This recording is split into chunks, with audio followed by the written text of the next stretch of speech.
Hello guys, welcome back to another episode here on Mzansi Confessions. I'm going to share with you this confession that I received yesterday. It was like this. Hello Mr. Admin, can you please post for me? Me, growing up, I was an ordinary man with an ordinary mother, and later on I married this loving wife and 3 beautiful daughters. Life was going so smooth. Life was great until one day things took a huge turn. My mom got very sick and it kept getting worse and worse each and every day. She then was forced to move in with us, quit her job and retire. Of course, this was so devastating for everyone, but not very much for me. My mom worked for the government as a teacher, but was also a preacher, so her pension money was quite a lot. It was around 600,000 rands, and for a preaching job that she used to have, she got 150,000 rands. She was then diagnosed with cancer. It was stage 3, and at this point she couldn't even walk. She would stay in bed all day with a care helper assisting her. She handed me a card money and I bought her medication there and there. Besides, she was in a government hospital anyways. Soon enough, my mother passed on and I didn't spend a lot of money on her funeral cause I also had a life ahead of me. But that was the saddest, most painful moments I've experienced. But the thoughts of the money kept me going on. Days passed, and as soon as I got the pension money, I bought myself a Volkswagen GTI, which costed me around 124,000 rands, and also some essential goods. My wife tried warning me and kept telling me to be more responsible, but I didn't care whatever she said. Days turned into weeks, weeks into months, and a year clocked, and still I never changed. One day, as I went to the bank to withdraw a few thousand rands, my mom's card was declined. For the first time, I then checked my balance and I had only 700 rands left. I was so devastated and shocked. I then went straight into a tavern and I bought some few bottles to drink. As if that was not enough, I was told that one of my daughters was coming back from school. Then she was hit by a car. It was a hit and run.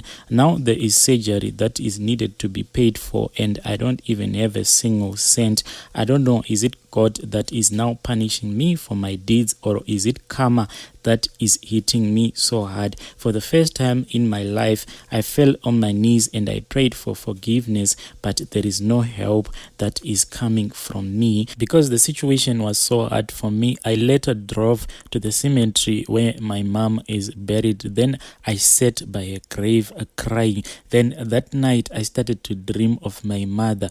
In this dream, my mom just walks towards me, but she'll be very angry. She never speaks anything to me, then she just walk away. So yesterday, this is the reason why I have sent this confession to you. I had this dream. In this dream, my mom was showing me this kettle. She told me that this kettle, the 100 kettles, is for you to keep them and to take care of the rest of your siblings. Then she walked away. But me, instead of taking care of those kettle, I just drove those kettle into the river, and all of them, they were just swept by the river. I don't know if there is any interpretation for this dream. Because I wanted to enjoy my mother's pension alone, I then did a protection order against the rest of my siblings, and this did tear our family apart. Now I don't know what to do because I want to start the reconciliation process, but I am so embarrassed that I wasted my mother's pension money. I'm so grateful that my younger brother did not get me arrested, because by the time me and him we were fighting, he just sent me a message after I told him that I have done a protection order against you. He just told me, Mfo, you are my blood, I will not get you arrested. Just eat that money, and when you are done, let's sit down and talk as men.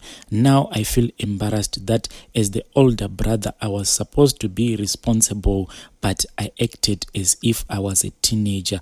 Please help me out in the comment section. Is there a way that I can begin to speak with my relatives again? I'm looking for advice. I am in a desperate situation. That was a confession from our dear brother there. So when he gave me this confession, I then posted it on Facebook, and it's so sad that on Facebook there was too much violence in the comment section. People were judging him, telling him that he's such an evil person. I really feel sad because when he was speaking to me, he sounded as someone who is very suicidal. He doesn't know what to do anymore. So guys, when we help these people who come as anonymous, please, let's try to be sensitive, because we don't know the situation that caused them to do whatever that they did. So if someone comes into the public space asking for help or confessing, it means that deep down they are looking for help. Until we meet again, I hope that you've learned one or two lessons. We'll come back with another confession later on.